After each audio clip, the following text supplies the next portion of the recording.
katika utatu huo, yani wakala, TANESCO na mkandarasi, kuwe na mawasiliano ya mara kwa mara ili kama kuna matatizo tuyatatue kwa pamoja.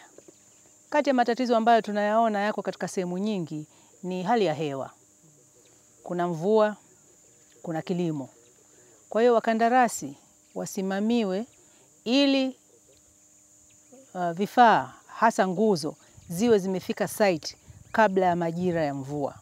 Hali kadhalika kazi ya kusimika nguzo ianze kabla watu hawajapanda mazao yao na mazao yao kustawi, kwa sababu kinyume chake mtakuwa mnatembea kwenye mashamba ya watu na hakuna atakayekubali. Umeme tunataka, lakini chakula au mazao yao ya biashara yatakuwa yana tija kwao. Kwa hiyo wataweka umuhimu zaidi kwenye mazao kabla hawajaweka kwenye umeme.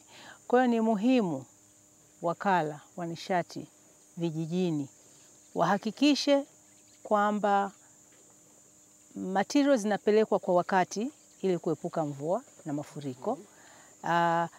Bidhaa, components, vifaa vinavyohitajika vinaagizwa kwa wakati ili basi mkishasimika nguzo muendelee na ufungaji wa kazi. Lakini pili, kama kuna changamoto ziletwe tupate kuzisikia. Katika kijiji hiki tayari mkandarasi ameshasambaza nguzo za msongo mdogo takriban kilomita 2 na tayari ameshafunga transformer ya ukubwa wa kVA 100, na kwa sasa kazi ambayo inaendelea ni ya kuunganisha wateja. Na bodi kwa kweli imetoa maelekezo mbalimbali kwa management ya wakala, na mojawapo likiwa ni kuhakikisha kwamba kasi ya uunganishaji wa wateja inaongezwa ili sasa wateja wote ambao walikuwa wamekusudiwa kufikiwa na wigo wa kazi hii wanaweza kufikiwa. Mpaka sasa takriban nusu ya wateja wameshafikiwa na kazi ya kuunganisha inaendelea. Katika kitongoji hiki kuna kilomita 2 za mkondo wa njia 3 zote, ambapo kutokana na survey yetu tumeona kuna wateja 15 tu kwa hapa, ingawa kwa scope tunatakiwa tuwe na wateja 33.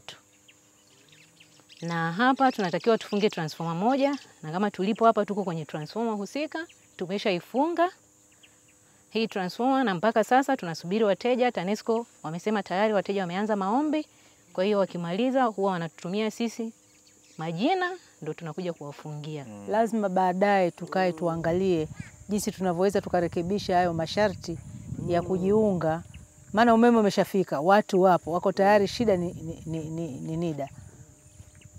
Na akishaunganisha analipa. Kwa hiyo ndio NIDA inataka utambuzi. Najua wazi shida yake NIDA ni kutambua yule mtu. Je, hatuna njia nyingine ya utambuzi ili watu waweze kuunganishiwa umeme?